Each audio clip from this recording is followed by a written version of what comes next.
மாணவர்கள் அனைவருக்கும் என்னுடைய அன்பார்ந்த வணக்கத்தை தெரிவித்துக் கொள்கிறேன்.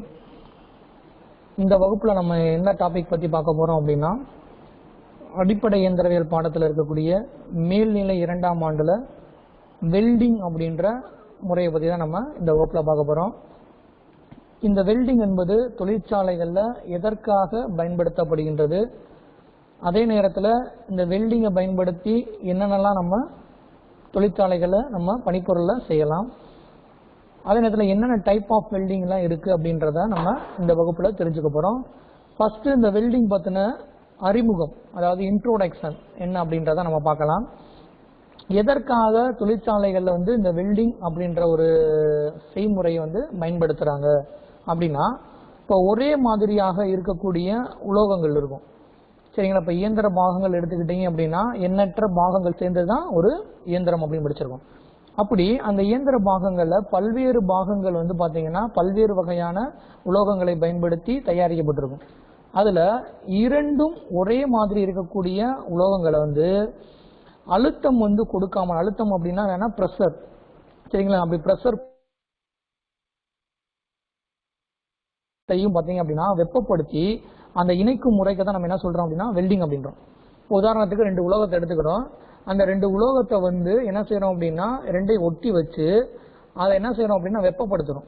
அப்ப வெப்பப்படுத்தும் பொழுது அந்த உலோகமானது என்ன செய்யும்னா உருகி லிக்யூட் நிலைக்கு என்ன செய்யும் அப்படின்னா மாற்றப்படும். அப்படி மாற்றும் பொழுது அந்த உலோகத்துக்கு எந்தவித அழுத்தமும் கொடுக்காமல் அந்த 2 உலோகத்தையும் இணைக்கும் முறையை தான் நம்ம என்ன சொல்றோம் அப்படின்னா வெல்டிங் அப்படின்றாங்க. இந்த வெல்டிங் தமிழ்ல என்ன சொல்லுவாங்க அப்படின்னா பற்றி நீத்தல் அப்படின்வாங்க. வெல்டிங் என்ன சொல்லுவாங்க தமிழ்ல பற்றி நீத்தல் அப்படின்னு சொல்லுவோம். பெரும்பாலான தொழிற்சாலைகள் பாத்தீங்க அப்படின்னா இந்த பற்றி நீத்தல் முறை அதிகமாக பயன்படுத்தப்படுது. ஏன் அப்படின்னா எல்லா தொழிற்சாலைகளையுமே ஒரு பொருளை இணைப்பதற்கு எளிய வழி எது அப்படின்னா இந்த பற்றி நீத்தல் முறை தான். அதனாலதான் அதிக தொழிற்சாலைகள்ல இந்த பற்றி நீத்தல் முறையானது அதிகமாக பயன்படுத்தப்பட்டு வருகின்றது, சரிங்களா. இப்ப இதுல பாத்தீங்க அப்படின்னா அழுத்தம் கொடுக்காமல் நம்ம அந்த 2 உலோகங்களை இணைக்கலாம் சொல்லி படிச்சோம். சோ வெறும் அழுத்தத்தை மட்டும் கொடுக்காமலும் இணைக்கலாம், அல்லது என்ன செய்யலாம் அப்படின்னா அழுத்தத்தை பயன்படுத்தியும் நம்ம என்ன செய்யலாம் அப்படின்னா வெல்டிங் ஆனது செய்யலாம், சரிங்களா. வெல்டிங் செய்யறதுல பல முறைகள் இருக்கு. அதுல ஒண்ணு பாத்தீங்க அப்படின்னா அழுத்தத்தை பயன்படுத்தியும் நம்ம வெல்டிங் செய்யலாம், அழுத்தத்தை பயன்படுத்தாமலும் நம்ம என்ன செய்யலாம்னா வெல்டிங் ஆனது செய்யலாம். இப்ப அழுத்தத்தை பயன்படுத்தி எப்படி ஒரு வெல்டிங் ஆனது செய்யப்படும் அப்படின்னு பாத்தீங்கன்னா, அதே மாதிரி 2 உலோக பாகங்களை எடுத்துக்குவோம். அப்படி இந்த 2 உலோக பாகங்களை பாத்தீங்க அப்படின்னா என்ன செய்வாங்க அப்படின்னா அதனுடைய விளிம்புகள் இருக்கு பாத்தீங்களா. சோ அந்த விளிம்புகளை என்ன செய்வாங்கன்னா அப்படியே உருக செய்வாங்க.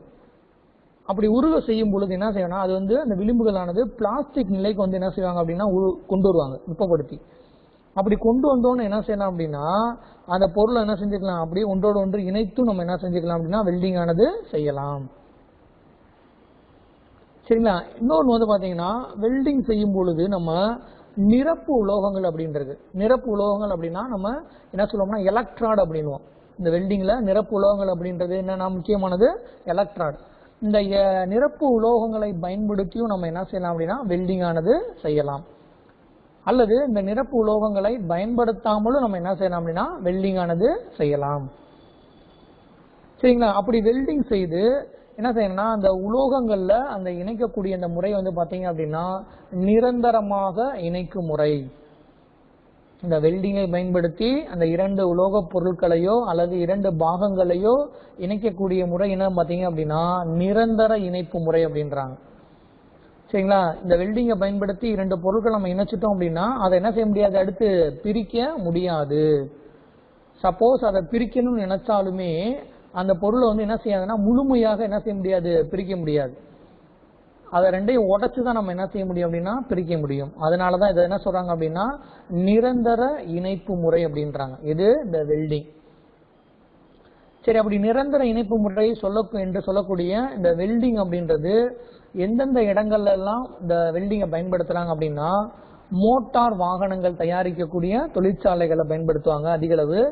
அதே நேரத்தில் பாத்தீங்கன்னா ஆகாய விமானங்கள், ரயில் பெட்டிகள், இயந்திர பாகங்கள், கொதிகலன்கள் மற்றும் கப்பல் கட்டும் தொழிற்சாலைகள்ல வந்து இந்த வெல்டிங் முறையானது அதிக அளவு பயன்படுத்தப்படுகின்றது. சரிங்களா? ஏன் அப்படின்னா பொதுவாக உலோகங்களை பயன்படுத்தும் போது அனைத்து தொழிற்சாலைகள்லையுமே என்ன செய்வாங்க அப்படின்னா அந்த வெல்டிங் பயன்படுத்தாங்க. அது என்ன சார் உலோக தொழிற்சாலை அப்படின்னா இரும்பு சம்பந்தமான தொழிற்சாலைகள் எங்கெல்லாம் இருக்கோ அங்க கண்டிப்பா என்ன செய்வாங்க அப்படின்னா இந்த வெல்டிங் அப்படின்ற ப்ராசஸ் ஆனது அதிகமாக பயன்படுத்தப்படும். ஏன் அப்படின்னா இந்த வெல்டிங்கை பயன்படுத்தி இரண்டு பொருட்களை எளிதாக என்ன செய்ய முடியும் அப்படின்னா இணைக்க முடியும். அதே நேரத்தில் வந்து நிரந்தரமாகவும் என்ன செய்ய முடியும் அப்படின்னா இணைக்க முடியும் இந்த வெல்டிங்கை பயன்படுத்தி. அதனாலதான் இந்த தொழிற்சாலைகள்ல அதிக அளவு இந்த வெல்டிங் அப்படின்ற முறை வந்து பயன்படுத்துறாங்க. இப்ப அப்படி பயன்படுத்திக்கிட்டு இருக்க அந்த வெல்டிங் வந்து பாத்தீங்க அப்படின்னா 2 டைப்ஸா பிரிக்கிறாங்க. அதாவது 2 வகைகளாக பிரிக்கிறாங்க. எதை நம்ம தொழிற்சாலைகள்ல பொருட்களை இணைப்பதற்கு பயன்படுத்தக்கூடிய அந்த வெல்டிங் அப்படின்ற ப்ராசஸ என்ன செய்யறாங்க அப்படின்னா 2 வகையாக பிரிக்கிறாங்க. என்னென்ன வகை அப்படின்னு பார்த்தோம்னா ஒன்னு பிளாஸ்டிக் நிலை வெல்டிங் அப்படின்றாங்க. இது ஆங்கிலத்தில் என்ன சொல்லுவோம் அப்படின்னா பிளாஸ்டிக் வெல்டிங் அப்படின்வாங்க. இந்த பிளாஸ்டிக் வெல்டிங்க்கு இன்னொரு பேர் இருக்கு. என்ன அப்படின்னா அழுத்த வெல்டிங் அப்படின்வாங்க. இது ஆங்கிலத்தில் என்ன சொல்லுவோம்னா பிரஷர் வெல்டிங் அப்படின்வாங்க.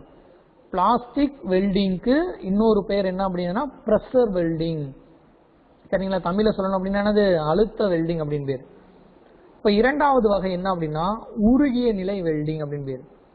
இதை ஆங்கிலத்தில் என்ன சொல்லுவாங்கன்னா ஃபியூசன் வெல்டிங் அப்படின்வாங்க. சரிங்களா? இந்த உருகிய நிலை வெல்டிங்க்கும் இன்னொரு பேர் இருக்கு. அது என்ன அப்படின்னா அழுத்தமில்லா வெல்டிங் அப்படின்வாங்க. சரிங்களா? உருகிய நிலை வெல்டிங்க்கு இன்னொரு பேர் என்னது அழுத்தமில்லா வெல்டிங். ஸோ அப்ப நம்ம பயன்படுத்தக்கூடிய இந்த வெல்டிங்கை 2 வகைகளாக பிரிச்சிருக்காங்க. ஒன்னு பிளாஸ்டிக் நிலை வெல்டிங். அந்த பிளாஸ்டிக் நிலை வெல்டிங்கோட மற்றொரு பெயர் என்ன அப்படின்னா அழுத்த வெல்டிங் அப்படின்னு கூட சொல்லலாம். அடுத்து 2வது வகை வந்து பாத்தீங்கன்னா உருகிய நிலை வெல்டிங். இதனுடைய மற்றொரு பெயர் என்ன அப்படின்னா அழுத்தமில்லா வெல்டிங் அப்படின்னு கூட நம்ம இதை சொல்லலாம். சரிங்களா? இப்ப இதுல வந்து பிளாஸ்டிக் வெல்டிங்னா எப்படி இருக்கும், அது எப்படி செய்யப்படுது, அதே நேரத்தில் வந்து உருகிய நிலை வெல்டிங் அப்படின்றது எப்படி செய்யப்படுது அப்படின்றத நம்ம பார்க்கலாம். சரிங்களா? நம்ம ஃபர்ஸ்ட் பார்க்க போறது என்ன பார்த்தீங்கன்னா பிளாஸ்டிக் நிலை வெல்டிங். சரிங்களா? இந்த பிளாஸ்டிக் நிலை வெல்டிங் வந்து செய்யும்போது என்ன செய்வாங்க அப்படின்னா உலோக பொருட்கள் இருக்கா இல்லையா, எந்த உலோக பொருட்களை நம்ம இணைக்க போறோமோ அந்த உலோக பொருட்கள் இரண்டையுமே என்ன செய்வாங்க அப்படின்னா அத பிளாஸ்டிக் நிலைக்கு என்ன செய்வாங்கன்னா வர்ற வரையும் என்ன செய்வாங்க வெப்பப்படுத்துவாங்க. பிளாஸ்டிக் நிலை அப்படின்னா அந்த ஒற்ற ஸ்டேஜ்ல அந்த உருகும் பாத்தீங்களா அந்த உலோகமானது. ஸோ அந்த ஸ்டேஜுக்கு வர்ற வரையும் என்ன செய்வாங்க அப்படின்னா அந்த 2 உலோகங்களையும் வெப்பப்படுத்துவாங்க. ஸோ வெப்பப்படுத்தினதுக்கு அப்புறம் என்ன செய்வாங்க அப்படின்னா அந்த 2 உலோகங்களையும் ஒன்றாக வைத்து என்ன செய்வாங்க அப்படின்னா அப்படி அழுத்துவாங்க. சரிங்களா? அப்படி அழுத்தும் பொழுது அந்த 2 உலோகங்களானது என்ன செய்யப்படுது ஒன்றுடன் ஒன்று இணைக்கப்படுகின்றது. சரிங்களா? இந்த முறையை தான் நம்ம என்ன சொல்றோம் அப்படின்னா பிளாஸ்டிக் நிலை வெல்டிங் அப்படின்றோம் அல்லது அழுத்த வெல்டிங் அப்படின்னு சொல்றாங்க. சரிங்களா? இப்ப உதாரணத்துக்கு நம்ம இதை சொல்லணும் அப்படின்னா நம்ம பயன்படுத்தக்கூடிய வெல்டிங்ல எந்த வெல்டிங் வந்து இந்த பிளாஸ்டிக் நிலை வெல்டிங்க வகையை சார்ந்தது அப்படின்னா மின்தடை வெல்டிங் அப்படின்றது. அதாவது ஆங்கிலத்தில் என்ன சொல்லுவாங்கன்னா ரெசிஸ்டன்ஸ் வெல்டிங் அப்படின்ற வெல்டிங் ஆனது இந்த பிளாஸ்டிக் நிலை வெல்டிங் வகையை பொறுத்து செய்யப்படுகிறது. சரிங்களா? இப்ப உதாரணத்துக்கு உங்களுக்கு ஈஸியா சொல்லணும் அப்படின்னா இப்ப மெழுகுவர்த்தி இருக்கு. இப்ப அந்த 2 மெழுகுவர்த்தி எடுத்துக்கிறோம். அந்த மெழுகுவர்த்தியினுடைய அடிபாகம் இருக்கு பாத்தீங்களா, அந்த அடிபாகத்தை நான் வந்து என்ன செய்ய போறேன்னா ஒன்றோடு ஒன்று இணைக்க போறேன் அப்படின்னா அந்த மெழுகுவர்த்தியினுடைய 2 அடிபாகத்தை என்ன செய்யணும் அப்படின்னா அந்த லிக்யூடா வர்ற வரைக்கும் என்ன செய்யணும் அப்படின்னா வெப்பப்படுத்தணும். ஸோ வெப்பப்படுத்தும் போது அது உருகும் பாத்தீங்களா, அந்த உருகக்கூடிய நிலையை தான் நான் என்ன சொல்றாங்க பிளாஸ்டிக் நிலை அப்படின்றாங்க. ஸோ அப்படி உருகினதுக்கு அப்புறம் அந்த 2 மெழுகுவர்த்தியினுடைய அடிபாகத்தையும் ஒன்றின் மீது ஒன்று வைத்து அப்படி அழுத்தும் பொழுது கொஞ்ச நேரம் அழுத்தி பிடிச்சிருந்தா என்ன ஆகும், அது 2 ஒட்டிக்கிறோமா இல்லையா. ஸோ இந்த முறையை தான் நம்ம என்ன சொல்றோம் அப்படின்னா அது பிளாஸ்டிக் நிலை வெல்டிங் அப்படின்றோம். இதே மாதிரி தான் உலோகத்தை என்ன செய்யறாங்கன்னா வெப்பப்படுத்தி 2 உலோகத்தை ஒன்றோடு ஒன்று அழுத்துவதன் மூலமாக அது இணைக்கப்படுகிறது. இந்த மெத்தட் தான் நம்ம பிளாஸ்டிக் நிலை வெல்டிங் அல்லது அழுத்த வெல்டிங் அப்படின்றாங்க. அடுத்து வந்து பாத்தீங்கன்னா உருகிய நிலை வெல்டிங். சரிங்களா? இந்த உருகிய வெல்டிங் நிலை வந்து எப்படி செய்யப்படுது அதனுடைய ப்ரொசீஜர் அப்படின்னு பார்த்தோம்னா இதுல வந்து நம்ம இணைக்க வேண்டிய அந்த இரண்டு உலோகங்களினுடைய விளிம்புகள் அப்படின்னா என்னன்னா அதனுடைய முனைகளை தான் விளிம்புகள் அப்படின்வாங்க, எட்ஜஸ். ஸோ அந்த விளிம்புகளை என்ன செய்வாங்க அப்படின்னா அது உருகும் முறைக்கு என்ன செய்வாங்கன்னா வெப்பப்படுத்துவாங்க. சரிங்களா? வெப்பப்படுத்தும் போது என்ன ஆகும்னா அந்த இரண்டு பனிப்பொருளும் என்னுடைய முனைகள் என்ன செய்யும்னா உருகி லிக்விட் ஸ்டேஜ்ல இருக்கும். அப்ப லிக்விட் ஸ்டேஜ்ல இருக்கும் பொழுது ரெண்டு பொருளும் வந்து பாத்தீங்கன்னா ஆட்டோமேட்டிக் என்ன செஞ்சிடும் ஒட்டிடும். சரிங்களா? அப்படி ஒட்டி இருந்த ஒண்ணு என்ன செய்யணும், வெப்பப்படுத்துறத கொஞ்ச நேரம் நிப்பாட்டிட்டு அதை அப்படியே நம்ம குளிர்விக்கணும். அப்படின்னா குளிர்விச்சோம் அப்படின்னா அந்த இரண்டு பொருட்களும் என்ன செய்யாது, இரண்டும் ஒட்டி கொள்ளும். இங்க வந்து நம்ம என்ன செய்யல, எந்தவித அழுத்தத்தையும் நம்ம பயன்படுத்தல. சரிங்களா? என்ன செஞ்சோம், அந்த இணைக்க வேண்டிய இரண்டு உலோகங்களினுடைய விளிம்புகளை வந்து நம்ம என்ன செய்யறோம், வெப்பப்படுத்தி உருக வைக்கிறோம். அப்படி உருக வைப்பதன் மூலமாக எந்தவித அழுத்தமும் கொடுக்காமல் இரண்டு பொருட்கள் இணைக்கப்படுகின்றது. அதனால இந்த நிலையை என்ன சொல்றாங்க, உருகிய நிலை வெல்டிங் அல்லது அழுத்தமில்லா வெல்டிங் அப்படின்றோம். சரி, இந்த அழுத்தமில்லா வெல்டிங்க்கு நம்ம செய்யக்கூடிய வெல்டிங் முறையில எது வந்து இதனுடைய வகையை சார்ந்தது அப்படின்னா, நம்ம பயன்படுத்தக்கூடிய கேஸ் வெல்டிங் மற்றும் ஆர்க் வெல்டிங் ஆனது இந்த அழுத்தமில்லா வெல்டிங் வகையை சார்ந்தது. இது ரெண்டுமே சரிங்களா? இப்ப ரைட், இப்ப பார்த்தாச்சு. இப்ப அடுத்து நம்ம என்ன செய்ய போறோம்னா, இப்ப இந்த வெல்டிங் செய்வதற்கு என்னென்ன வெல்டிங் முறைகள் எல்லாமே தொழிற்சாலைகள்ல எத்தனை முறைகளை பயன்படுத்துறாங்க. சரிங்களா? ஒரே முறையில பண்ண மாட்டாங்க, ஏன்னா ஒவ்வொரு டைப் வந்து பாத்தீங்கன்னா மாறுபடும். அதே போல நம்ம தொழிற்சாலைகள்ல என்னென்ன டைப் ஆஃப் வெல்டிங் முறைகளை நம்ம பயன்படுத்துறோம் அப்படின்றத பார்க்கலாம். கிட்டத்தட்ட பாத்தீங்கன்னா 4 வகையான வெல்டிங் முறைகளை வந்து பாத்தீங்கன்னா பயன்படுத்துறாங்க. ஸோ அதுல வந்து பாத்தீங்கன்னா நிறைய சப்டிவிஷன் நிறைய இருக்கு. சரிங்களா? இதெல்லாம் ஆங்கிலத்தில் என்ன சொல்லுவாங்கன்னா கிளாசிபிகேஷன் ஆஃப் வெல்டிங் ப்ராசஸ் அப்படின்வாங்க. இதுல ஃபர்ஸ்ட் நம்ம என்ன பார்க்க போறோம் அப்படின்னா ஆர்க் வெல்டிங். சரிங்களா? இந்த ஆர்க் வெல்டிங்ல பாத்தீங்கன்னா நிறைய சப்டிவிஷன் இருக்கு. கிட்டத்தட்ட 7 வகையான சப்டிவிஷன் இருக்கு. என்னென்ன பாத்தீங்கன்னா, ஒன்னு கார்பன் ஆர்க் வெல்டிங், ரெண்டாவது பாத்தீங்க அப்படின்னா மெட்டல் ஆர்க் வெல்டிங், மூணாவது மெட்டல் இனர்ட் கேஸ், நாலாவது பாத்தீங்க அப்படின்னா டங்ஸ்டன் இனர்ட் கேஸ் அப்படின்னு, 5 வந்து பார்த்தோம் அப்படின்னா அட்டாமிக் ஹைட்ரஜன் கேஸ், அடுத்து 6வது பிளாஸ்மா ஆர்க் வெல்டிங், 7வது வந்து பாத்தீங்கன்னா சப்மெர்ஜ்டு ஆர்க் வெல்டிங், 8வது எலக்ட்ரோ ஸ்லாக் ஆர்க் வெல்டிங் அப்படின்னு. ஸோ இந்த மாதிரி ஆர்க் வெல்டிங்கை கிட்டத்தட்ட 8 வகைகளாக நம்ம வந்து தொழிற்சாலைகளை பயன்படுத்துறோம். ரெண்டாவது செய்முறை என்ன பாத்தீங்கன்னா கேஸ் வெல்டிங். சரிங்களா? இந்த கேஸ் வெல்டிங் அதுல பயன்படுத்தக்கூடிய கேஸை பொறுத்து 3 வகையா பிரிச்சிருக்காங்க. ஒன்னு வந்து என்ன அப்படின்னா ஆக்சி அசிட்லின் வெல்டிங் அப்படின்றாங்க, இரண்டாவது வகை ஏர் அசிட்லின் வெல்டிங், மூணாவது வந்து பாத்தீங்கன்னா ஆக்சி ஹைட்ரஜன் வெல்டிங் அப்படின்னு 3 வகையாக இந்த கேஸ் வெல்டிங்கை பிரிச்சிருக்காங்க. அடுத்த 3வது வகை என்ன அப்படின்னு பாத்தீங்கன்னா மின்தடை வெல்டிங். இது என்ன சொல்லுவோம்னா ஆங்கிலத்துல ரெசிஸ்டன்ஸ் வெல்டிங் அப்படின்வாங்க. அடுத்த 4வது வகை வெல்டிங் தொடர்பான செயல்முறைகள், அதாவது ஆங்கிலத்துல வெல்டிங் ரிலேட்டட் ப்ராசஸ்.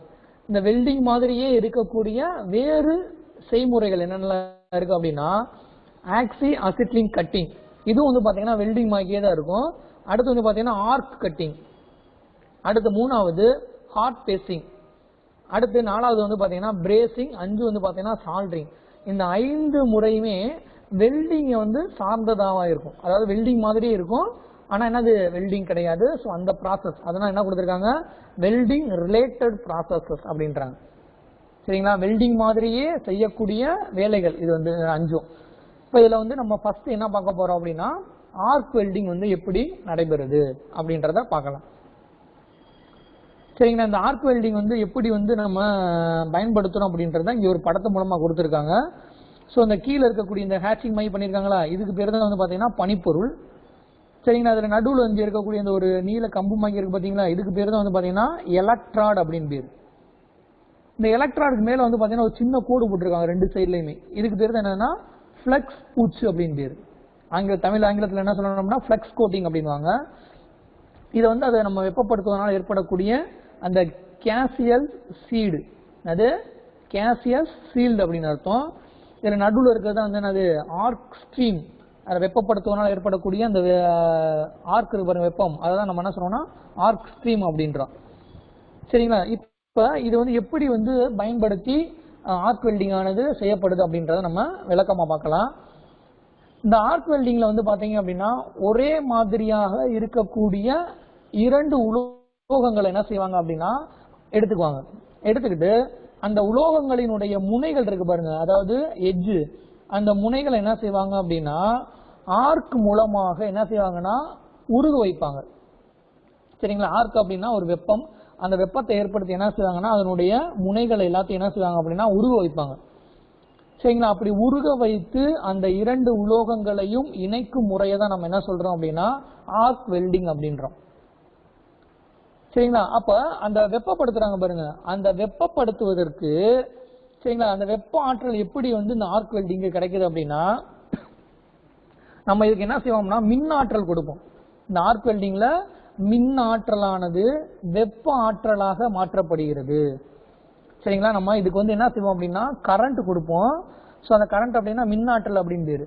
ஸோ அந்த மின் ஆற்றலை இந்த ஆர்க் வெல்டிங் என்னவா மாத்துது அப்படின்னா வெப்ப ஆற்றலாக மாற்றி அந்த உலோகங்களை உருக்கி இணைக்கும் முறையை தான் நம்ம என்ன சொல்றோம் ஆர்க் வெல்டிங் அப்படின்றோம். சரிங்களா? அப்படி நம்ம இந்த முறையில வெல்டிங் செய்வதற்கு நம்ம என்ன செய்யறோம் அப்படின்னா எலக்ட்ராட் அப்படின்ற ஒரு நிரப்பு உலோகத்தை நம்ம பயன்படுத்துறோம். சரிங்களா? இதுல வந்து பாத்தீங்கன்னா இணைக்க வேண்டிய இந்த உலோகங்களுக்கு அருகில் வந்து என்ன செய்யணும் அப்படின்னா இப்ப எந்த உலோகத்தை நம்ம இணைக்க போறோமோ அந்த உலோகத்துக்கு பக்கத்துல என்ன செய்யணும் அப்படின்னா இந்த எலக்ட்ராட் அப்படின்ற இந்த எலக்ட்ராடு, இந்த எலக்ட்ராடை வந்து நம்ம அதுக்கு பக்கத்துல கொண்டு போகணும். எதுக்கு பக்கத்துல அப்படின்னா எந்த 2 உலோகங்களை இணைக்க போறோமோ அந்த உலோகங்களுக்கு அருகில வந்து என்ன செய்யணும் அப்படின்னா இந்த எலக்ட்ராட் அப்படின்ற இந்த நிரப்பு உலோகத்தை பக்கத்துல கொண்டு போகணும். சரியா? அப்படி கொண்டு போய் வச்சதுக்கு அப்புறம் என்ன செய்யணும் அப்படின்னா இந்த எலக்ட்ராடுக்கும் நம்ம இணைக்க வேண்டிய பனிப்பொருள் இருக்கு பாத்தீங்களா, அந்த பனிப்பொருளுக்கும் பாத்தீங்க அப்படின்னா மின்சாரமானது கொடுக்கப்படுகின்றது. சரிங்களா? அப்படி ரெண்டுக்குமே மின்சாரத்தை கொடுக்கும் பொழுது என்ன ஆகும் அப்படின்னா இந்த எலக்ட்ராடும் பனிப்பொருளும் வந்து என்ன செய்யும் பாத்தீங்கன்னா இடையே வந்து ஒரு ஆர்க் என்னன்னா ஸ்பார்க் நடத்தும். ஸ்பார்க்னா தீப்பொறி. சரிங்களா? ஏன் அப்படின்னா ரெண்டுக்கும் மின்சாரத்தை கொடுக்கும் பொழுது சரிங்களா என்ன ஆகும் அப்படின்னா அந்த பனிப்பொருளுக்கும் அந்த எலக்ட்ராடுக்கும் இடையில வந்து என்னது ஒரு தீப்பொறி என்ன சொல்லுவாங்கன்னா ஆர்க் அப்படின்வாங்க. ஆர்க்கானது உருவாகிறது. சரிங்களா? அப்படி உருவாகக்கூடிய அந்த ஆர்க் வந்து பாத்தீங்கன்னா அதிக வெப்பத்தை என்ன செய்யும் அப்படின்னா ஏற்படுத்தி அந்த உலோகங்களை என்ன செய்து உருக்கி இணைக்கின்றது. சரிங்களா? அந்த வெப்பத்தை கொடுக்கும் பொழுது பாத்தீங்கன்னா ஒரு ஆர்க் ஏற்படுத்துற மாதிரி அந்த ஆர்க் வந்து பாத்தீங்கன்னா அதிக அளவு வெப்பத்தை வந்து கொடுக்கும். சரிங்களா? வெப்பத்தை உண்டாக்கி அந்த உலோகத்தை என்ன செய்யணும்னா அப்படியே உருக்கிடும். உருக்கி அது இரண்டையும் இணைக்கும் முறையை தான் நம்ம என்ன சொல்றோம் ஆர்க் வெல்டிங் அப்படின்றோம். சரிங்களா? அப்படி வெல்டிங் செய்யும் பொழுது இந்த எலக்ட்ராடுக்கும் பனிப்பொருளுக்கும் இடையில எவ்வளவு கேப் இருக்கணும் அப்படின்னா கிட்டத்தட்ட 3 மில்லிமீட்டர் கேப் இருக்கணும். சரிங்களா? ரெண்டையும் ஒட்டி வைக்க கூடாது. இந்த எலக்ட்ராடை கொண்டு போய் என்ன செய்யக்கூடாது நம்ம இணைக்க வேண்டிய பனிப்பொருளோட ஒட்டி வைக்க கூடாது. எவ்வளவு கேப் இருக்கணும் அப்படின்னா கிட்டத்தட்ட 3 மில்லிமீட்டர் இருக்கணும். எதுக்கும் நம்ம இணைக்க வேண்டிய பனிப்பொருளுக்கும் அந்த எலக்ட்ராடுக்கும் இடையில இங்க பாத்தீங்கன்னா தெரியும், இதுதான் எலக்ட்ராடு, இதுதான் அந்த பனிப்பொருள். ஸோ இரண்டுக்கும் இடையில கிட்டத்தட்ட எவ்வளவு இருக்கும் அப்படின்னா 3 மில்லிமீட்டர் கேப் இருக்கணும். சரிங்களா? அப்படி அந்த ஆர்க் மூலம் வந்து பாத்தீங்க அப்படின்னா பனிப்பொருளும் என்ன செய்யும் அப்படின்னா உருகும். அதே நேரத்தில் வந்து என்ன செய்யும் எலக்ட்ராடும் என்ன செய்யும் உருகும் அந்த அதிக வெப்பத்தினால. சரிங்களா? அப்படி உருகி இரண்டுமே என்ன செய்யுது ஒன்றோடு ஒன்று இணைக்கப்படுகிறது. இதுல வந்து நீ பனிப்பொருளுக்கோ அந்த எலக்ட்ராடுக்கு என்ன செய்யல எந்தவித அழுத்தமும் நீ என்ன செய்யறதுன்னா கொடுக்க தேவையில்லை. சரிங்களா? அது இரண்டும் முருகுவதன் மூலமாக இணைக்கப்படுகிறது. சரிங்களா? இப்ப வந்து அது ஸ்பார்க் ஏற்படும் சொன்னோம் பாத்தீங்களா ஆர்க்கு, மின்சாரத்தை கொடுப்பதன் மூலமாக. அப்படி ஏற்படக்கூடிய ஆர்க்கு அதிக வெப்பத்தை ஏற்படுத்தும் அப்படின்னு சொன்னோம். அப்ப எவ்வளவு வெப்பத்தை ஏற்படுத்தும் அப்படின்னா கிட்டத்தட்ட 5000 டிகிரி செல்சியஸ்ல இருந்து 6000 டிகிரி செல்சியஸ் வரை இந்த ஆர்க் வெல்டிங்ல ஏற்படக்கூடிய அந்த வெப்பமானது உண்டாகும். சரிங்களா? அப்படி வெப்பத்தை உண்டாக்கி என்ன செய்வாங்க அப்படின்னா இந்த எலக்ட்ராடும் வந்து பனிப்பொருளும் வந்து பாத்தீங்கன்னா உருகி அந்த உலோக பனிப்பொருளானது என்ன செய்து இணைக்கப்படுகிறது. சரி, இப்போ வந்து நம்ம வந்து ஃபர்ஸ்ட் என்ன செய்யணும்னா மின்னாற்றல் வெப்ப ஆற்றலா மாற்றப்படுது. அப்ப அந்த பனிப்பொருளுக்கும் எலக்ட்ராடுக்கும் மின்சாரத்தை கொடுப்பதற்கு நம்ம என்ன பயன்படுத்துறோம் அப்படின்னா ஜெனரேட்டர் அல்லது டிரான்ஸ்பார்மர் அப்படின்ற கருவியை பயன்படுத்தி நம்ம அந்த பனிப்பொருளுக்கும் எலக்ட்ராடுக்கும் என்ன செய்யணும் மின்சாரத்தை கொடுக்க வேண்டும். சரிங்களா. இன்னொன்று என்ன பார்த்தீங்கன்னா, நம்ம அந்த பனிப்பொருளை இணைக்கிறதுக்கு பயன்படுற எலக்ட்ராய்டு இருக்கு பாருங்க, அந்த எலக்ட்ராய்டுக்கு மேல வந்து பார்த்தீங்கன்னா ஒரு பூச்சு பூசப்பட்டிருக்குன்னு சொல்ல படித்தோம். சரிங்களா. அந்த பூச்சு வந்து பார்த்தீங்கன்னா என்ன பூச்சு அப்படின்னா ஃப்ளக்ஸ் பூச்சு அப்படின்னு பேர். அந்த எலக்ட்ராய்டுக்கு மேல வந்து பார்த்தீங்கன்னா எப்படி இருக்கும் அப்படின்னா ஃப்ளக்ஸ் பூச்சானது பூசப்பட்டிருக்கும். எதுக்கு இந்த பூ பார்த்தீங்கன்னா இது வந்து உருகும் பொழுது அந்த உலோகத்தின் மேல வந்து என்ன செய்யும் அப்படின்னா அப்படியே என்ன செய்யும், படிஞ்சிடும். ஏன் அப்படின்னா காற்றுடன் அந்த உலோகமானது வினை புரியாமல் தடுப்பதற்காக இந்த ஃப்ளக்ஸ் பூச்சானது என்ன செய்யுது, பயன்படுத்தப்படுகின்றது. அப்ப இது உலோகத்தால் அப்படியே கலந்துருமா அப்படின்னா கிடையாது. இது உலோகத்தினுடைய மேற்பரப்புல தான் இருக்கும். ஸோ இது வந்து குளிர்விச்சதுக்கு அப்புறம் நம்ம சுத்தியில எடுத்து லைட்டா தட்டுவதன் மூலமா என்ன செய்யும் அப்படின்னா அந்த ஃப்ளக்ஸ் ஆனது என்ன செஞ்சிடும், உதிர்ந்து வெளியே வந்துடும். சரிங்களா. இதுதான் வந்து பாத்தீங்கன்னா அதாவது ஃப்ளக்ஸ் பூச்சு எதுக்கு பயன்படுது அப்படின்னா உலோகங்கள் வந்து காற்றுடன் வினைபுரியாமல் தடுப்பதற்காக இந்த ஃப்ளக்ஸ் பூச்சானது பயன்படுத்தப்படுகின்றது. இப்ப நம்ம அடுத்து பார்க்க போறது என்ன பாத்தீங்க அப்படின்னா இப்ப ஆர்க் வெல்டிங் எப்படி செய்வதுன்னு படிச்சோம். அப்படி இந்த ஆர்க் வெல்டிங் செய்வதற்கு என்னென்ன எக்யூப்மெண்ட்ஸ் அதாவது உபகரணங்கள் எல்லாம் நம்மளுக்கு தேவைப்படும் அப்படின்றத பார்க்கணும். சரிங்களா. இதான் வந்து பாத்தீங்கன்னா ஆர்க் வெல்டிங் செய்யும் முறையை தான் இங்க உங்களுக்கு படத்துல கொடுத்துருக்காங்க. ஸோ இப்போ இதில் என்னென்ன உபகரணங்கள் எல்லாம் பயன்படுத்தி நம்ம இந்த ஆர்க் வெல்டிங்கை செய்யலாம் அப்படின்னா கிட்டத்தட்ட 11 வகையான உபகரணங்கள் நம்மளுக்கு தேவை. என்னென்னா ஃபர்ஸ்ட் வெல்டிங் டிசி ஜெனரேட்டர், அடுத்து ரெண்டாவது பார்த்தீங்கன்னா ஏசி டிரான்ஸ்ஃபார்மர், மூணாவது 2 கேபிள் தேவை. சரிங்களா. ஒன்று என்ன அப்படின்னா பனிப்பொருளுக்கு மின்சாரத்தை கொண்டு செல்லக்கூடிய கேபிள், ரெண்டாவது வந்து பார்த்தீங்கன்னா எலக்ட்ராடுக்கு என்னது மின்சாரத்தை கொண்டு செல்லக்கூடிய கேபிள். ஸோ 2 கேபிள்கள் தேவை. அடுத்து நாலாவது வந்து பார்த்தோம் அப்படின்னா வெல்டிங் ராடு பிடிப்பான். வெல்டிங் ராடு அந்த எலக்ட்ராடு இருக்கு பாருங்க, எலக்ட்ராடு வெல்டிங் ராடை கூட பிடிக்கக்கூடியது அந்த வெல்டிங் பிடிப்பான் அப்படின்னு பேர். அடுத்து வந்து பாத்தீங்கன்னா அதுல பொருத்தக்கூடிய எலக்ட்ராடு. சரிங்களா. அதுக்கு அடுத்து பாத்தீங்க அப்படின்னா நம்ம வந்து அது படிக்கும் வெப்பப்படும்ல, அந்த வெப்பத்தினால நம்மளுக்கு ஹீட் ஆகாம இருக்கிறதுக்காக கையில போடக்கூடிய கையுறை அது தேவை. அடுத்து வந்து பாதுகாப்பு கவசம். அடுத்து 8 பாத்தீங்கன்னா ஏப்ரான். ஏப்ரான் அதுல இருந்து ஏற்படக்கூடிய தீப்பொறி வந்து நம்ம உடம்புல படாம இருக்கிறதுக்காக என்ன செய்வாங்கன்னா மேல ஒரு கவர் மாதிரி போட்டிருப்பாங்க, அதுக்கு பேர் தான் ஏப்ரான் அப்படின்னு பேரு. அடுத்து வந்து பாத்தீங்கன்னா கம்பி பிரஷ், தட்டும் சுத்தியல், பாதுகாப்பு கண்ணாடி. இந்த 11 வகையான உபகரணங்களானது ஆர்க் வெல்டிங் செய்யும் பொழுது பயன்படுத்தப்படுகின்றது. சரியா. இதுதான் வந்து பாத்தீங்கன்னா ஆர்க் வெல்டிங் எக்யூப்மெண்ட்ஸ் அப்படின்வாங்க. அடுத்து வந்து இப்ப இதுல வந்து நம்ம டிவைஸ் பார்த்தோம் ஃபர்ஸ்ட் எடுத்தோம், அதாவது டிசி ஆர்க் வெல்டிங் ஜெனரேட்டர் அப்படின்னும், அடுத்து வந்து பாத்தீங்கன்னா ஏசி டிரான்ஸ்ஃபார்மர் அப்படின்னு 2 பார்த்தோம். ஸோ இது ரெண்டுமே பாத்தீங்க அப்படின்னா அந்த பனிப்பொருளுக்கும் எலக்ட்ரானுக்கும் மின்சாரத்தை கொடுப்பதற்காக பயன்படுத்தக்கூடிய டிவைசஸ். சரிங்களா. இப்ப இது ரெண்டையும் பயன்படுத்துவதனால நம்மளுக்கு என்னென்ன வேறுபாடுகள், இது பயன்படுத்துவதனால என்னென்ன நன்மைகள் கிடைக்குது, இதை பயன்படுத்துவதனால நம்மளுக்கு என்னென்ன நன்மைகள் இருக்கு அப்படின்றத நம்ம பார்க்கலாம். இதுல ஃபர்ஸ்ட் கொடுத்திருக்கு வந்து பாத்தீங்கன்னா டிசி ஆர்க் வெல்டிங் ஜெனரேட்டர் கொடுத்திருக்காங்க. அடுத்து வந்து பாத்தீங்கன்னா ஏசி ஆர்க் வெல்டிங் டிரான்ஸ்ஃபார்மர் அப்படின்னு கொடுத்திருக்காங்க. ஸோ இது ரெண்டுக்கு என்ன வேறுபாடுகள் அப்படின்றத நம்ம பார்க்கலாம். இந்த டிசி ஆர்க் வெல்டிங் ஜெனரேட்டரை பயன்படுத்துவதனால அதனுடைய செயல்திறன் வந்து பாத்தீங்க அப்படின்னா குறைவா இருக்கும். இது இந்த ஜெனரேட்டரினுடைய செயல்திறன் வந்து குறைவா இருக்கும். இந்த டிரான்ஸ்ஃபார்மரினுடைய செயல்திறன் வந்து பாத்தீங்கன்னா அதிகமாக இருக்கும். அடுத்து வந்து பாத்தீங்கன்னா மின் சக்தி அதிகம் செலவாகும். எதுக்கு, இந்த டிசி ஜெனரேட்டருக்கு மின் சக்தி வந்து பார்த்தா கரண்ட் வந்து பாத்தீங்கன்னா அதிகமாக செலவாகும். ஆனா இந்த ஏசி டிரான்ஸ்ஃபார்மருக்கு வந்து பாத்தீங்க அப்படின்னா குறைவான மின் சக்தி தான் என்ன செய்யும், செலவாகும். சரிங்களா. அடுத்து வந்து பாத்தீங்க அப்படின்னா ஜெனரேட்டர் அப்படி பயன்படுத்தக்கூடிய அந்த இயந்திரத்தினுடைய விலை வந்து பாத்தீங்க அப்படின்னா அதிகமா இருக்கும். ஏசி டிரான்ஸ்ஃபார்மர் பயன்படுத்தக்கூடிய அந்த இயந்திரத்தினுடைய விலை வந்து பாத்தீங்கன்னா குறைவாக இருக்கும். அடுத்து இந்த ஜெனரேட்டருக்கு வந்து பாத்தீங்கன்னா குறைந்த மின்னழுத்தம் தேவை, அதாவது லோ வோல்டேஜ் கரண்ட் இருந்தா போதும். ஆனா இந்த டிரான்ஸ்ஃபார்மரை பயன்படுத்தணும் அப்படின்னா ஹை வோல்டேஜ் கண்டிப்பா தேவை. அதான் கொடுத்திருக்காங்க அதிக மின் அழுத்தம். மின் அழுத்தம் ஆங்கிலத்தில் என்ன சொல்லுவோம்னா வோல்டேஜ் அப்படின்னுவோம். அடுத்து இந்த ஜெனரேட்டரை வந்து பாதுகாப்பது வந்து பாத்தீங்க அப்படின்னா அதிகம். சரிங்களா. இந்த டிரான்ஸ்ஃபார்மரை பாதுகாப்பது வந்து குறைவு. அடுத்து பாருங்க, மேல் பூச்சு இல்லாத வெல்டிங் ராடுகளை பயன்படுத்தலாம். மேல் பூச்சு அப்படியே அந்த ஃபிளெக்ஸ் பூச்சு இருக்கு பாத்தீங்களா, அந்த ஃபிளெக்ஸ் பூச்சு இல்லாத வெல்டிங் ராடை கூட நம்ம என்ன செய்யலாம் அப்படின்னா இந்த டிசி ஜெனரேட்டரை பயன்படுத்தி நம்ம வெல்டிங் பண்ணலாம். ஆனா ஏசி டிரான்ஸ்ஃபார்மர்ல மேல் பூச்சு உடைய வெல்டிங் ராடுகளை மட்டும்தான் நம்ம என்ன செய்ய முடியும், பயன்படுத்த முடியும். அடுத்து இந்த டிசி ஜெனரேட்டர்ல பாத்தீங்க அப்படின்னா இரும்பு மற்றும் இரும்பு அல்லாத உலோகங்களையும் நம்ம என்ன செய்யலாம் அப்படின்னா வெல்டிங் செய்யலாம். ஆனா இந்த ஏசி டிரான்ஸ்ஃபார்மரை பயன்படுத்தி இரும்பு அல்லாத உலோகங்களை மட்டுமே என்ன செய்ய முடியும் அப்படின்னா வெல்டிங் ஆனது செய்ய முடியும். சரிங்களா? இப்ப அடுத்து பாத்தீங்க அப்படின்னா இந்த ஜெனரேட்டரை பயன்படுத்தும் பொழுது பாசிட்டிவ் எண்ட் அப்படின்னா என்னன்னா, பாசிட்டிவ் எண்ட் பிளஸ் அப்படின்றத வந்து நம்ம எதோட இணைக்கணும் அப்படின்னா பனிப்பொருளோடையும், நெகட்டிவ் வந்து எதோட இணைக்கணும், வெல்டிங் எலக்ட்ராடையோட இணைக்கணும்.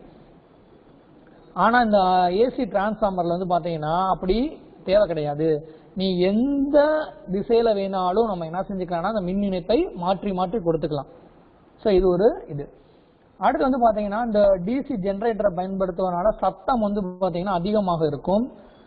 ஏசி டிரான்ஸ்ஃபார்மரை பத்தி பயன்படுத்தும் போது சத்தமே என்ன செய்யாது, இருக்காது. இந்த டிசி ஜெனரேட்டரை வந்து பராமரிப்பது வந்து பாத்தீங்கன்னா எளிது. ஆனா அந்த ஏசி டிரான்ஸ்ஃபார்மர் வந்து பாத்தீங்கன்னா பராமரிப்பது கடினம். சரிங்களா? இந்த டிசி ஜெனரேட்டருடைய செலவு வந்து பாத்தீங்கன்னா குறைவு, இந்த ஏசி டிரான்ஸ்ஃபார்மருக்கான செலவு வந்து பாத்தீங்கன்னா அதிகம். அதே நேரத்தில் இந்த டிசி ஜெனரேட்டரை வந்து பயன்படுத்தி மெல்லிய பொருட்களை வெல்டிங் செய்வது வந்து பாத்தீங்கன்னா எளிது. ஆனா அந்த ஏசி டிரான்ஸ்ஃபார்மரை பயன்படுத்தி மெல்லிய பொருட்களை வந்து வெல்டிங் செய்வது வந்து பாத்தீங்கன்னா ரொம்ப கடினமாக இருக்கும்.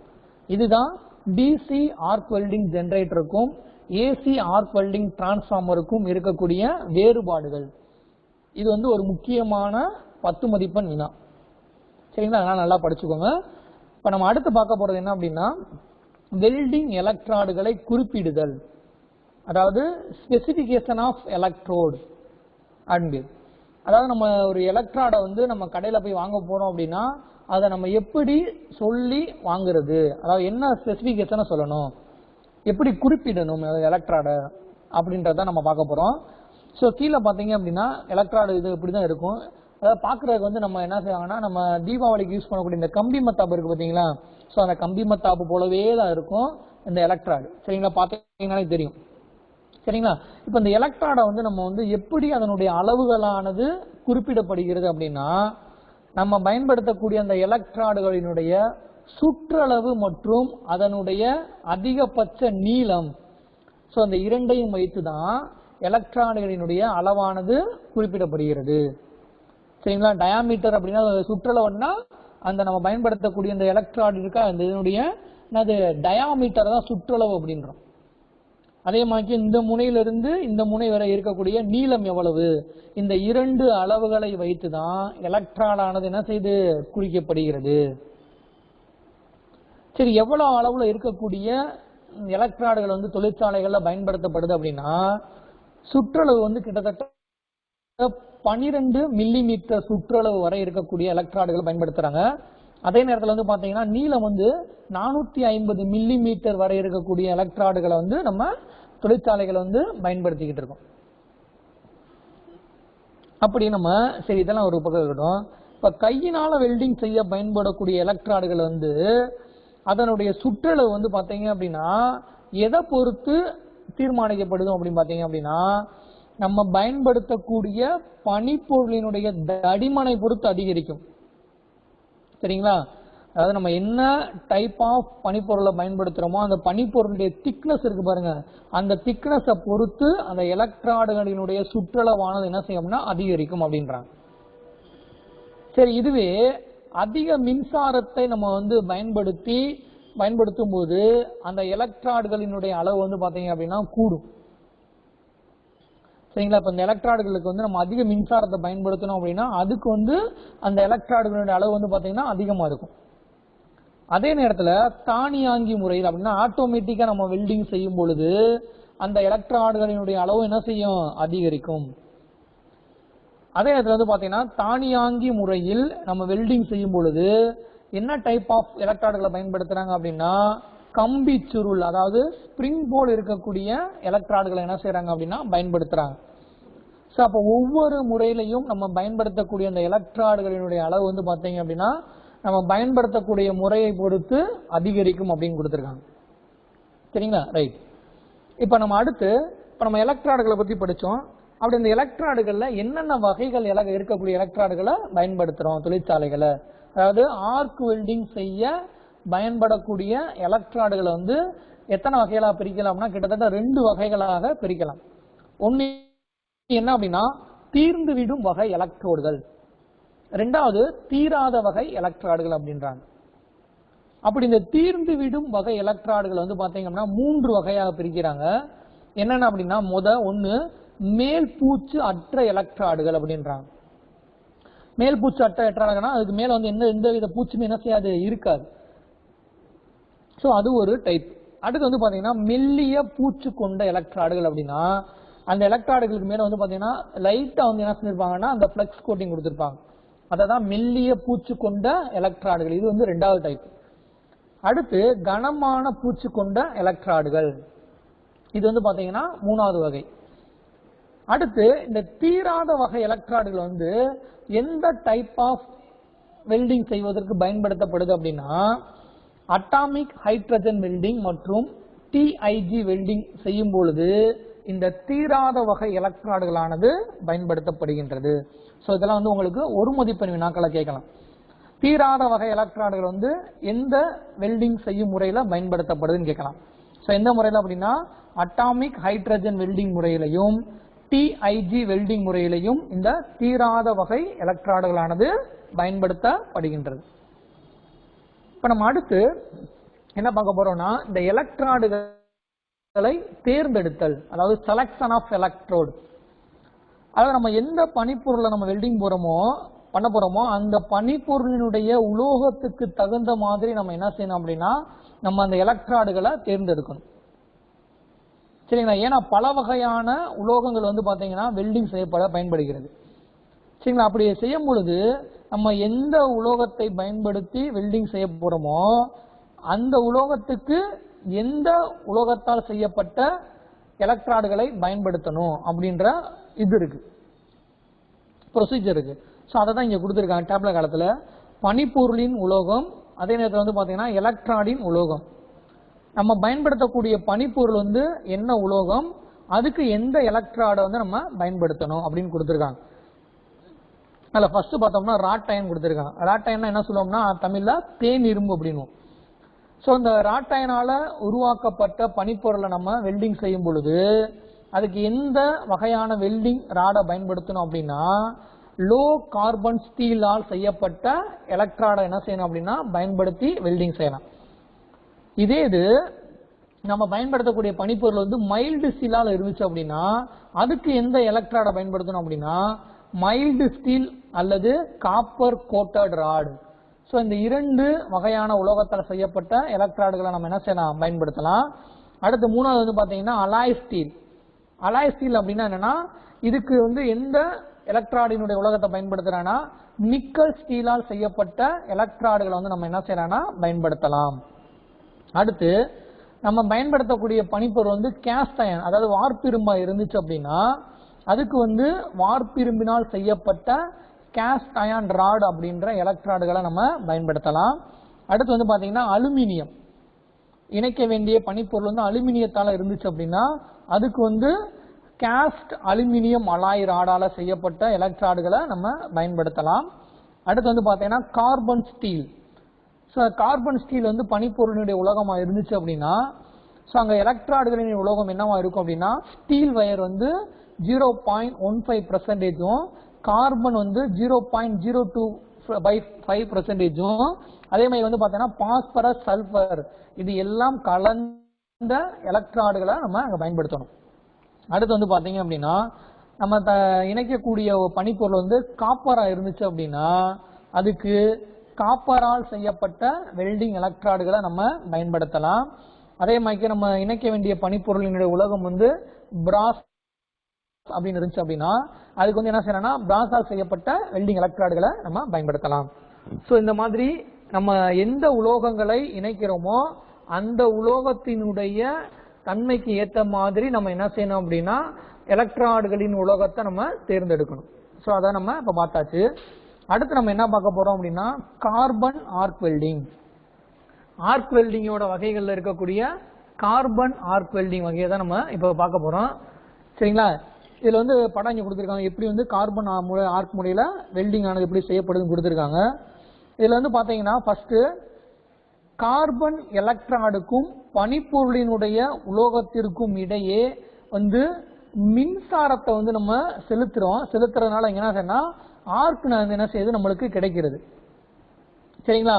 அப்படி அந்த ஆர்க் மூலம் பாத்தீங்கன்னா மிக அதிகமான வெப்பத்தை வந்து அங்க ஏற்படுத்துகின்றது. அப்படி அந்த வெப்பத்தின் மூலமாக வந்து பாத்தீங்கன்னா வெல்டிங் ஆனது செய்யப்படுகிறது. சரிங்களா? இதுதான் கார்பன் எலக்ட்ராடு. இதுக்கு வந்து பாத்தீங்கன்னா பனிப்பொருள். ஸோ இந்த டிசி ஜெனரேட்டர்ல இருந்து என்ன செய்யணும், கார்பன் எலக்ட்ராடுக்கும் அதே நேரத்தில் வந்து பாத்தீங்கன்னா பனிப்பொருளுக்கும் மின்சாரத்தை கொடுக்குறோம்.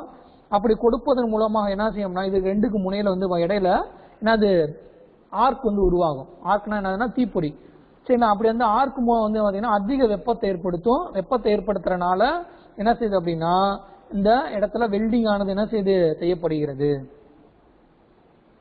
சரிங்களா? இப்ப வந்து பாத்தீங்கன்னா இதுல மின் இணைப்புல வந்து எதை இணைச்சிருப்பாங்க அப்படின்னா கார்பன் எலக்ட்ராடு இருக்கு பாத்தீங்களா, இந்த கார்பன் எலக்ட்ராடுல வந்து கார்பன் எலக்ட்ராடு எதோட இணைச்சிருப்பாங்கன்னா எதிர்முனை அப்படின்னா நெகட்டிவ் முனையில இணைச்சிருப்பாங்க. சரிங்களா? அந்த பாசிட்டிவ் எண்ட் எதில் இணைச்சிருப்பாங்க அப்படின்னா பனிப்பொருள்ல இணைச்சிருப்பாங்க. சரிங்களா? இணைச்சதுக்கு அப்புறம் அந்த ஆர்க் ஏற்படும் போது பாத்தீங்க அப்படின்னா இந்த நேர்முனை இருக்கு பாருங்க, இந்த நேர்முனையில வந்து பாத்தீங்கன்னா அதிக வெப்பத்துடனும் எதிர்முனை வந்து பாத்தீங்கன்னா குறைவான வெப்பத்துடனும் இருக்கும். எப்பயுமே பாசிட்டிவ்ல தான் என்ன செய்யும், கரண்ட் அதிகமா இருக்கும். அதனால இங்க வந்து அதிகமாக அந்த ஆர்க் வந்து ஏற்படும். அதே மாதிரி எதிர்முனையில வந்து பாத்தீங்கன்னா குறைவான வெப்பத்துடன் வந்து பாத்தீங்கன்னா இருக்கும். சரிங்களா? அப்படி இருக்கும் பொழுது இந்த எலக்ட்ராட் இருக்கு பாத்தீங்கன்னா, அந்த எலக்ட்ராட்ல இருக்கக்கூடிய கார்பன் ஆனது என்ன செய்யும் அப்படின்னு பாத்தீங்க அப்படின்னா அப்படியே அது உருக ஆரம்பிக்கும். சரிங்களா? அப்படி உருகி என்ன செய்யாது அப்படின்னா இந்த உலோகத்தோட என்ன செய்யாது, கலக்காது. அப்ப என்ன சார் செய்யும் அப்படின்னு பாத்தீங்கன்னா அந்த கார்பன் ஆனது உலோகத்துடன் கலந்துச்சு அப்படின்னா என்ன ஆகும் பாத்தீங்கன்னா அது பலவீனம் அடையும். அப்படி பலவீனம் அடைகிறதுனால என்ன ஆகும் பாத்தீங்கன்னா அது எளிதில் உடைந்து விடும். பலவீனம் அடைகிறதுனால என்ன செய்யும், அது எளிதில் உடைந்து விடும். சரிங்க? அப்ப என்ன செய்யணும் அப்படின்னா இந்த உருகிய உலோகம் இருக்கு பாருங்க, அந்த உருகிய உலோகத்தை நம்ம பாதுகாப்பு கொடுப்பதற்காக என்ன செய்யறோம் அப்படின்னா நீண்ட ஆர்க் ஏற்படும்படி நம்ம செய்து வெல்டிங் ஆனது செய்யப்படுகிறது. நீண்ட ஆர்க் அப்படின்னா ரொம்ப அதிகமான வெப்பத்தை ஏற்படுத்தி என்ன செய்யணும் அப்படின்னு பாத்தீங்க அப்படின்னா அந்த வெல்டிங் ஆனது செய்யப்படுகிறது. அப்படி அதிகமான ஆர்க்கை செலுத்தி வெல்டிங் செய்யும் பொழுது என்ன ஆகும் பாத்தீங்கன்னா அதுல இருக்கக்கூடிய அந்த கார்பன் மோனாக்சைடு ஆனது என்ன செய்து உருவாகிறது. சரிங்களா? அந்த கார்பன் மோனாக்சைடு என்ன செய்து உருவாகிறது. அப்படி அந்த கார்பன் மோனாக்சைடு வந்து என்ன செய்யும் பாத்தீங்கன்னா அந்த உருகிய உலோகத்தினுடைய மேற்பரப்புல வந்து எப்படி என்ன செஞ்சிடும், அப்படியே படிஞ்சுக்கணும். அப்படி படிஞ்சுக்கிறனால என்ன ஆகும் பாத்தீங்கன்னா வெளியில இருந்து வரக்கூடிய அந்த காற்றுனால இந்த உருகிய உலோகமானது என்ன செய்யாது, என்னது தடைபடாமல் என்ன செய்யப்படும்னா பாதுகாக்கப்படுகிறது. சரிங்களா? சோ இதுதான் வந்து பாத்தீங்கன்னா பொதுவா வந்து ஒரு ஆர்க் வெல்டிங் வந்து நம்ம நிரப்பு கம்பி தேவையில்லை. அப்படி தேவைப்பட்டால் நம்ம என்ன செஞ்சுக்கலாம் அப்படின்னா இந்த பிளக்ஸ் பூசப்பட்ட நிரப்பு கம்பிகளை நம்ம என்ன செய்யலாம்னா பயன்படுத்தி வெல்டிங் செய்யலாம். சரிங்களா? சிம்பிளா சொல்லணும் அப்படின்னா இந்த வெல்டிங் எலக்ட்ராடுக்கு எதிர்முனை கொடுக்குறோம், இந்த பனிப்பொருளுக்கு நேர்முனை கொடுக்குறோம். ஸோ அப்போ வந்து ரெண்டும் மின்சாரத்தை பாய்ச்சும் பொழுது என்னன்னா இது ரெண்டுக்கு இடையில வந்து என்னது அதிகப்படியான ஆர்க் வந்து ஏற்படுது. ஸோ அதனால வந்து இதுல இருக்கக்கூடிய வந்து என்னது உலோகமானது உருகி ஒன்று ஒன்று என்னது இணைக்கப்படுது. சரிங்களா? இந்த தான் வந்து பாத்தீங்கன்னா கார்பன் ஆர்க் வெல்டிங் அப்படின்னு பேர். சரி, இதுலயே வந்து பாத்தீங்க அப்படின்னா இந்த கார்பன் ஆர்க் வெல்டிங் வந்து எந்த உலோகங்களை பயன்படுத்தி நம்ம வெல்டிங் செய்யலாம் அப்படின்னா இரும்பு மற்றும் இரும்பு அல்லாத உலோகங்களை பயன்படுத்தி நம்ம என்ன செய்யலாம் அப்படின்னா வெல்டிங் ஆனது செய்யலாம். இதுல இந்த கார்பன் ஆர்க் வெல்டிங்ல அது போக பாத்தீங்கன்னா எஃகு தகடுகள், காப்பர், வெண்கலம் மற்றும் அலுமினியம் ஆகிய உலோகங்களையும் நம்ம என்ன செஞ்சுக்கலாம் அப்படின்னா இந்த கார்பன் ஆர்க் வெல்டிங் முறையை பயன்படுத்தி வெல்டிங் ஆனது செய்யலாம். சரி, இதுல வந்து பாத்தீங்கன்னா தானியாங்கி சாதனங்களின் உதவியுடன் என்ன செய்யலாம் அப்படின்னா கூட இந்த வெல்டிங்கை நம்ம என்ன செய்யலாம். தானியாங்கி சாதனங்கள் அப்படின்னா ஆட்டோமேட்டிக்காக இயங்கக்கூடிய சாதனங்கள் இருக்கு பாருங்க, அந்த சாதனங்களை பயன்படுத்தி கூட நம்ம என்ன செய்யலாம் அப்படின்னா இந்த கார்பன் ஆர்க் வெல்டிங்கை நம்ம செய்யலாம். இதுல வந்து பாத்தீங்கன்னா அதுல ஏற்படக்கூடிய வெப்பத்தினுடைய அளவை வந்து பாத்தீங்கன்னா நம்ம எளிதாக கட்டுப்படுத்தலாம். சரி, ஏன்னா அந்த மின்சாரத்தை வந்து நம்ம கொடுக்கக்கூடிய அளவை வந்து குறைப்பதன் மூலமாக அதனுடைய வெப்ப அளவை வந்து என்ன செய்யலாம், நம்ம எளிதாக கட்டுப்படுத்தலாம்.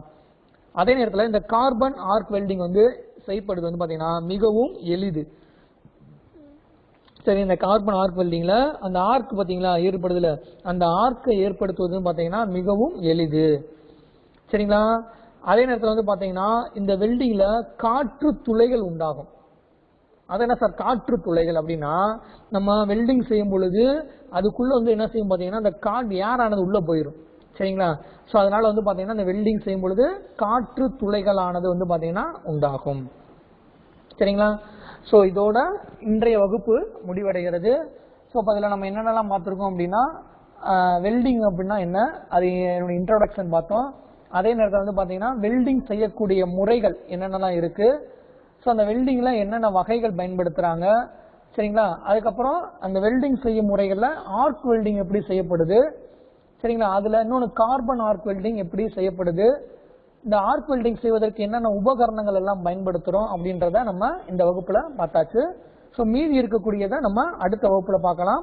நன்றி, வணக்கம்.